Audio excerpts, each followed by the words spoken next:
Hello guys, welcome my YouTube channel.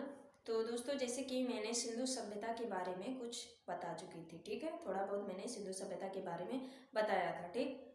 Sindhu सभ्यता के बारे में बताया था कि इस सभ्यता का नाम सिंधु सभ्यता क्यों पड़ा, उसकी पश्चिमी सीमा और पूर्वी सीमा, उत्तरी सीमा, दक्षिणी सीमा पर मतलब उसका भाग क्या कहलाता, इसके बारे में मैं डिटेल में बता चुकी थी, ठीक है। आगे मुझे जो पढ़ना था आज के इस वीडियो में हम पढ़ाएंगे, ठीक है। तो आज की वीडियो में देखिए यहाँ पर क्या मुझे पढ़ना था, सिंधु सभ्यता के प्रमुख स्थल। इसके बारे में मुझे क्या करना है, पढ़ना है कि सिंधु सभ्यता के प्रमुख स्थल कौन कौन से हैं, ठीक है। तो यहाँ पर जैसे कि आप देख रहे हैं कि सबसे पहले आपका है हड़प्पा। 1 नंबर पे क्या आता है, हड़प्पा, ठीक है। हड़प्पा, इसकी खुदाई दयाराम साहनी ने की थी। किसने की थी? दयाराम साहनी ने की थी। कब की थी? 1921 ईस्वी में की थी। ये कहाँ पर स्थित है? रावी नदी के तट पर स्थित है। और ये रावी नदी कहाँ पड़ता है? आपका पाकिस्तान, ठीक है। ये आपका हड़प्पा सभ्यता जो पड़ता है पाकिस्तान के माउंट गेगोरी नामक स्थल जिले में पड़ता है, ठीक है। इतनी बात क्लियर। तो आप इतनी बात क्लियर हो गई होगी आपको कि सिंधु सभ्यता के प्रमुख जो स्थल है, सबसे पहले नंबर 1 पे आता है आपका हड़प्पा। क्या आता है? हड़प्पा। हड़प्पा में आप देख लीजिए कि इसकी खुदाई किसने की थी। हड़प्पा सभ्यता की खुदाई किसने की थी? दयाराम साहनी ने की थी। यह जो हड़प्पा सभ्यता कहाँ है? रवि नदी के तट पर स्थित है। यह रवि नदी और किस जिले में? पाकिस्तान के माउंट गेगोरी नामक जिले में स्थित है, ठीक है। कब की गई थी? एक पॉइंट ये पूछा जाता है कि हड़प्पा सभ्यता की खुदाई कब की गई थी, तो सन 1921 ईस्वी में की गई थी। आगे चलिए देखते हैं। जब हड़प्पा सभ्यता की यहाँ पर खुदाई की गई थी तो वहां से कुछ वस्तुएं मिले थे। अब हड़प्पा सभ्यता की खुदाई जब की गई थी तो कौन कौन वस्तुएं यहाँ पर मिले थे, जो इम्पोर्टेंट हमें यहाँ पर लिखवा दे रही हूँ, ठीक है। जैसे कि यहाँ पर हड़प्पा सभ्यता की जब खुदाई हुई तो सबसे पहले मुझे मिला कुम्हार का चाक, अन्नागार, श्रमिक आवास, मार्क देवी की मूर्ति, लकड़ी की ओखली, लकड़ी का ताबूत, आर्य 37 कब्रिस्तान और हाथी के कपाल। इतने वस्तु हड़प्पा की सभ्यता की खुदाई में मिले, ठीक है। बस इतना ही आपको हड़प्पा सभ्यता के बारे में ही पढ़ना है। ये पढ़ना है कि हड़प्पा सभ्यता जो होता है यह सिंधु सभ्यता का दूसरा नाम भी है, ठीक है। हड़प्पा सभ्यता। हड़प्पा सभ्यता की खुदाई कब की गई थी? सन 1921 ईस्वी में की गई थी। किसने किया था? दयाराम साहनी ने किया था। यह कहाँ पर स्थित है? किस नदी के पास? रावी तटी नदी के पास स्थित है। और किस जिले में? किस जिले में? माउंट गेगोरी नामक जिले में स्थित है। पाकिस्तान के माउंट गेगोरी नामक जिले में स्थित है। जब हड़प्पा सभ्यता की खुदाई की गई थी तो कौन कौन वहां पर वस्तु मिले उनके बारे में, जैसे कि श्रमिक आवास।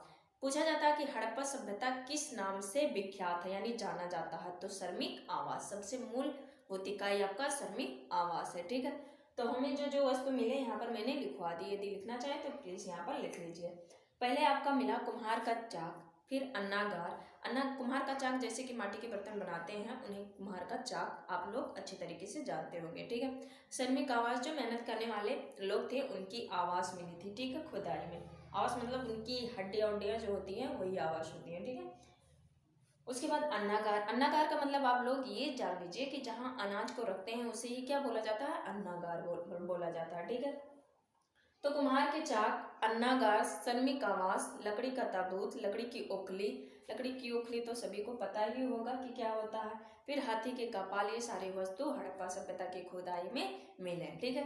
ये बात क्लियर हो गई होगी। फिर हम चलते हैं आगे मोहनजोदड़ो। फिर दूसरा आपका स्थल आता है मोहनजोदड़ो। ये मोहनजोदड़ो एक स्थान का नाम है, ठीक है, एक स्थल का नाम है। इसकी खुदाई किसने की थी? इसकी खुदाई सन 1922 ईस्वी में की गई थी। अब किसने की गई थी? यहाँ पर दिया है कि इसकी खुदाई राखलदास बनर्जी ने की थी। राखलदास बनर्जी ने की थी। यह पाकिस्तान के लड़काना जिले में स्थित है। किस नदी के पास? सिंधु नदी के पास स्थित है, ठीक है। इतने भी आप क्लियर।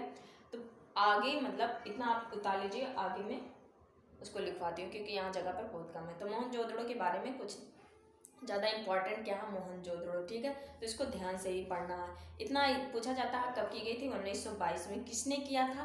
किसने किया था? राखलदास बनर्जी ने किया था। किस जिले में स्थित था? लड़काना जिले में स्थित है, ठीक है। किस नदी के पास? सिंधु नदी के पास स्थित है।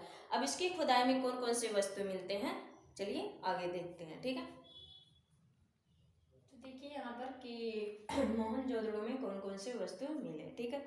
हड़प्पा के बारे में मैंने डिटेल में बता दिया। अब पढ़ना आपको मोहनजोदड़ो के बारे में, ठीक है। मोहनजोदड़ो यह सिंधु सभ्यता का सबसे बड़ा शहर माना जाता है। मोहनजोदड़ो जो स्थल है यह सिंधु सभ्यता का सबसे बड़ा शहर माना जाता है, ठीक है। ये बात बहुत ही इंपॉर्टेंट है, याद रखना कि सबसे बड़ा शहर किसे माना जाता है, तो मोहनजोदड़ो को ही सिंधु सभ्यता का सबसे बड़ा शहर माना जाता है। और इसी से मोहनजोदड़ो को मृतकों का टीला कहा जाता है। क्यों कहा जाता है? क्योंकि यहाँ जितने भी आवास मिले, जितने भी लोगों की हड्डियां मिली और टूटी फूटी मिली, इसलिए इसे क्या कहा जाता है? मृतकों का टीला, ठीक है। कोई किसी का हाथ नहीं, किसी का पैर नहीं, किसी का गर्दन नहीं, इसी प्रकार किसी का हाथ नहीं, किसी का पैर नहीं, किसी का गर्दन नहीं, सभी बॉडी क्या हुए? अलग अलग मिले, इसलिए इस मोहनजोदड़ो को मृतकों का टीला कहा जाता है, ठीक है। इतना बात क्लियर। फिर इसमें जो जो वस्तु मिले यहाँ पर लिखा हुआ है कि कौन कौन से वस्तु इसमें मिले। पहला तो आपका पुरोहित आवास, फिर घर में कुआं, फिर विशाल अन्नागार और स्नानागार। सूती के वस्त्र कहाँ मिले? मोहनजोदड़ो में। सबसे चौड़ी सड़क कहाँ मिली? मोहनजोदड़ो। पशुपतिस्यू मोहनजोदड़ो। और सभागार, काशी की नर्तकी, तांबे का ढेर, ये सभी कहाँ मिले? मोहनजोदड़ो में मिले, ठीक है। कहा जाता है कि सिंधु सभ्यता में किसकी पूजा की जाती थी? भगवान शंकर की पूजा की जाती थी, ठीक है। इतनी बात क्लियर। यहाँ पर देखिए लिखा हुआ पशुपति शिव की खोज, मतलब वहाँ उनकी शिवलिंग मिली। मोहनजोदड़ो की जब खुदाई की गई तो वहाँ एक शिवलिंग मिली, ठीक है। इतनी बात क्लियर। तो इतना चीज मोहनजोदड़ो में मिला। दो ही इंपॉर्टेंट है कि सबसे बड़ा शहर किसे कहा जाता है? मोहनजोदड़ो को, मोहनजोदड़ो नामक स्थान को। मृतकों का टीला किसे कहा जाता है? मोहनजोदड़ो को, ठीक है। और कुछ इंपॉर्टेंट ऐसे जो खुदाई में मिले वो वस्तु आपको याद रखना होगा, जैसे क्या? स्नानागार, अन्नागार, पशुपति शिव, काशी की नर्तकी और तांबे का ढेर। तांबा नहीं मिला, तांबा तो पाषाण काल में मिला, लेकिन तांबे का ढेर ऐसे वहां पर, तांबे का ढेर का मतलब ऐसे क्या हुआ? वहां पर पड़ा हुआ था, ठीक है। ये सारे चीज किसमें मिले? मोहनजोदड़ो में मिले, ठीक है। इतनी बात क्लियर। चलिए आगे देखते हैं कि आगे कौन सा स्थल आता है, ठीक है। इतना लिख लीजिए।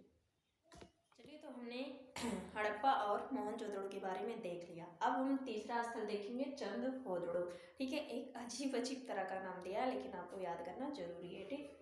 चंद्रहोदड़ो, इसकी खुदाई किसने की थी? इसकी खुदाई गोपाल मजूमदार ने की थी। किसने की थी? गोपाल मजूमदार ने की थी। गोपाल मजूमदार ने की थी। या कहाँ पर आपको मिलेगा? सिंधु नदी के किनारे पर, यानी सिंधु नदी के तट पर ही मिलेगा, ठीक है। इसकी खासियत यह है कि यही एकमात्र शहर है जो दुर्ग रहित है, या एक औद्योगिकी शहर है, मतलब काम धंधे इसी शहर से होती थी, ठीक है। अब यहाँ पर पॉइंट उठता है कि यही एकमात्र शहर है जो दुर्ग रहित है। आप लोग सोचते होंगे ये दुर्ग रहित क्या होता? जैसे कि पहले पहले राजाओं के बंगले जैसे आजकल होता है, बाउंड्री मार दिया जाता है, यानी घर की घेराई की जाती है, ठीक है। वैसे जो बनता था राजाओं का महल, उसके चारों तरफ क्या किया जाता था? बाउंड्री मार दिया जाता। उस बाउंड्री, बहुत बड़े बड़े दुर्ग बनते थे, वही आपका क्या कहलाता था? दुर्ग कहलाता था। एक ही रास्ता होता था राजा के महल का, एक ही रास्ता होता था, मेन गेट, ठीक है। क्यों होता था? क्यों होता था? ताकि पहले क्या होता था? आक्रमण बहुत होता था, इसलिए अपने महल को बीच में बनाकर और चारों तरफ से बाउंड्री मार देते थे, जिसे हम दुर्ग बोलते हैं, ठीक है। तो चंद्रहोदड़ो एक ऐसा शहर था जो दुर्ग रहित था, वहां पर दुर्ग नहीं था, ठीक है। दुर्ग मतलब कि बाउंड्री नहीं था, ठीक है। यहाँ पर जो वस्तु मिले उनके बारे में, अब यहाँ खुदाई की गई तो कौन कौन से वस्तु मिले? मेकअप की जितनी भी सामग्रियां हुई मिली, वो कहाँ से मिली? चंद्रहोदड़ो से मिली, ठीक है। जैसे कि लिपस्टिक, शीशा, मनका, मनका मतलब होता है घड़ा, ठीक है, जो मिट्टी के बर्तन की बनाई जाती है, उसे क्या बोला जाता है? मनका। गुड़िया, जो कि बचपन में हम लोग खेलते थे, गुड्डे गुड़िया की खेल, ठीक है, उसी गुड़िया की खोज खुदाई में मिली, ठीक है। सुई मिला।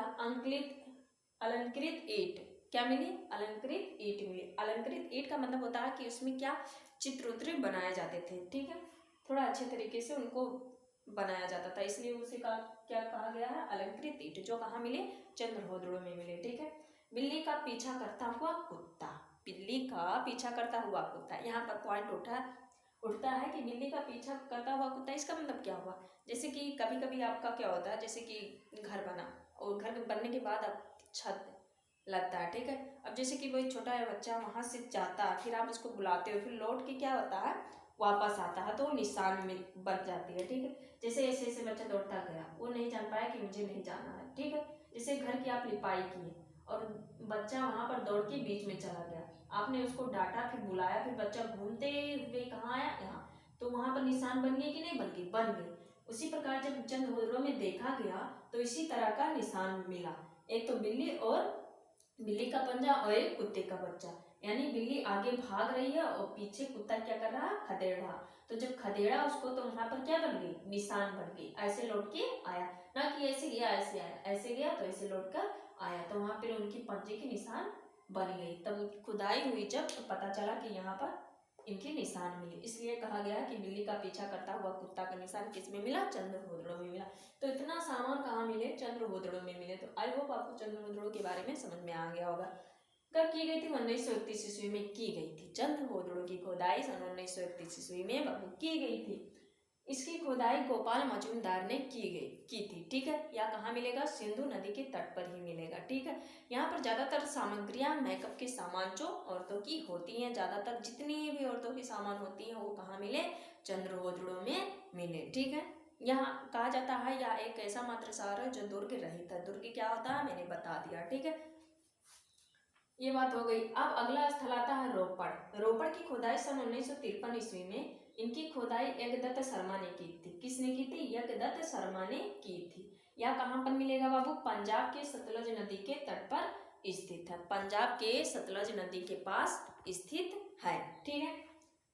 तो आपका रोपड़ स्थल ये चौथा स्थल था, ठीक है। इसकी खुदाई सबसे पहले किसने किया था, कहाँ पर ये स्थित है, यही सिर्फ इम्पोर्टेंट है, सन आप याद नहीं कर पाओगे, कंफ्यूज हो जाओगे, ठीक है।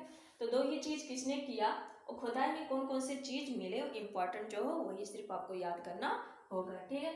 इनकी खुदाई यज्ञदत्त शर्मा ने की। यह कहाँ पर मिलेगा, यह पंजाब के सतलज नदी के तट पर ही स्थित है, ओके। फिर खुदाई करने के बाद यहाँ क्या मिला, यहाँ देखा गया कि यहाँ मानव के साथ साथ उनके पालतू जानवरों के भी शव मिले। शव का मतलब होता है जब इंसान मर जाता है तो उनकी सिर्फ क्या होती है, बचती हैं हड्डियाँ, ठीक है। हड्डियों से ही पता चलता है कि यह इंसान का हड्डी है या कुत्ता का या बिल्ली का, किसी का भी है, ठीक है। तो जब वहाँ खुदाई की गई तो वहाँ देखा गया कि मानव के साथ साथ उनके बगल में उनका जो पालतू जानवर होता था उनका भी शव मिला, ठीक है, उनकी हड्डी मिली। तो इससे यह पता लगाया गया कि जो रोपड़ में मिला, इससे यह पता लगाया गया कि जो रोपड़ की खुदाई में मिला कि मानव के साथ साथ पालतू जानवरों का भी शव मिला। यही घटना हमें ऐसा ही घटना मुझे नवपाषाण काल में देखने को मिला। कहाँ पर, बुर्जहोम, ठीक है। अधिकतर आवास कहाँ मिले, बुर्जहोम में, जो कि हमें नवपाषाण काल में एक बार देखने को मिला था। वही घटना हमें जाकर रोपड़ नामक स्थल पर मिला कि मानव के साथ साथ उनके जो पालतू जानवर होते थे, चाहे कुत्ता हो, बिल्ली हो, बंदर, कुछ भी हो, उनकी अगर वो इंसान मरता है तो उनके पालतू जानवर को भी उन्हीं के बगल में क्या किया जाता था, दफना दिया जाता था। ये था आपका रोपड़ के बारे में। आई होप 4 स्थल आपके हो गए हैं, ठीक है। और आगे हम चलते हैं।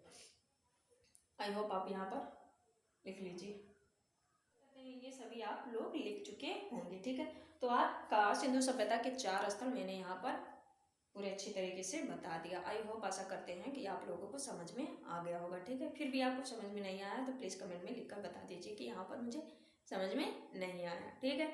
फिर 4 स्थल आपके बचते हैं जो कि हम अगले वीडियो में पढ़ाएंगे। इस वीडियो में इतना है क्योंकि वीडियो लॉन्ग हो जाता है तो कोई देखता नहीं है, ठीक है।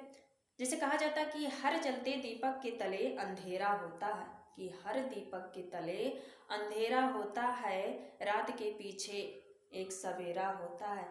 देखकर घबरा जाते हैं, मुसीबत को देखकर घबरा जाते हैं लोग, लेकिन उनको नहीं पता कि मुसीबत के पीछे सच का सवेरा होता है, मुसीबत के पीछे सच का सवेरा होता है।